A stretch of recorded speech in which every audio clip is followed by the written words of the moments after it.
தேனி மாவட்டம் கம்பம் நகராட்சியில் நடைபெறும் மாமன்ற கூட்டத்தில் உறுப்பினர்களுக்கும் நகர்மன்ற தலைவர் மற்றும் நகராட்சி ஆணையாளர் அதிகாரிகளுக்கும் தொடர் வாக்குவாதத்தில் ஈடுபட்டதால் பரபரப்பு ஏற்பட்டது. இதுகுறித்த கூடுதல் விவரங்களை செய்தியாளர் மலைச்சாமி வழங்க கேட்கலாம். மலைச்சாமி, இந்த மாமன்ற கூட்டத்தில் எதை பற்றிய வாக்குவாதம் முன்னெடுக்கப்பட்டது? அந்த வாக்குவாதத்தின் போது யார் யாரெல்லாம் ஈடுபட்டிருக்கிறார்கள்? விவரம்.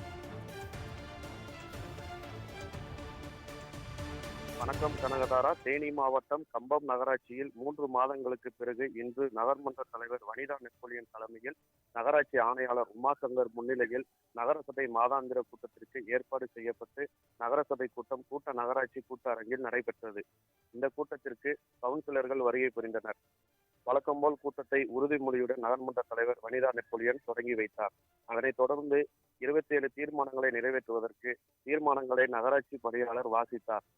உடனே கூட்டரங்கில் அமர்ந்திருந்த கவுன்சிலர்கள் நகராட்சியில் நடைபெறும் வளர்ச்சி பணிகளான சாலை சீரமைப்பு பணிகளில் தரைமற்ற முறைகேடுகள் நடைபெற்று வருவதாகவும், மேலும் நகராட்சியின் சார்பில் ரூபாய் 2 கோடி மதிப்பில் வாரச்சந்தையின் அருகே கட்டப்படும் 14 கடைகள் கொண்ட வணிக வளாகத்திற்கு வைப்பு தொகையாக ரூபாய் 10 லட்சம் வழங்க வேண்டும் என கடையை வாடகைக்கு கேட்பது அரசு உத்தரவா அல்லது நகராட்சி நிர்வாகத்தின் உத்தரவா என கூறி கவுன்சிலர்களிடம் கலந்து ஆலோசிக்காமல் அந்த கடைகளுக்கு வைப்பு தொகையாக 10 லட்சம் ரூபாய் கேட்பதாக புகார் கூறி தொடர் வாக்குவாதத்தில் ஈடுபட்டனர்.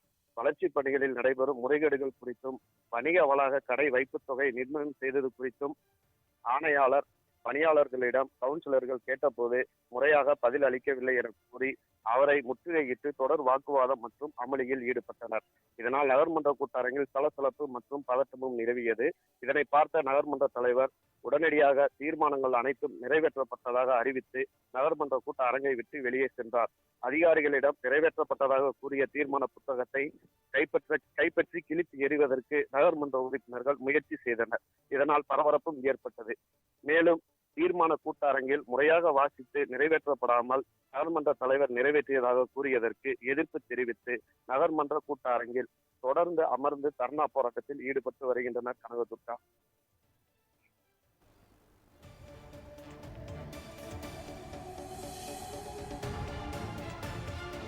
விவரங்களை வழங்கியமைக்கு நன்றி மலைச்சாமி.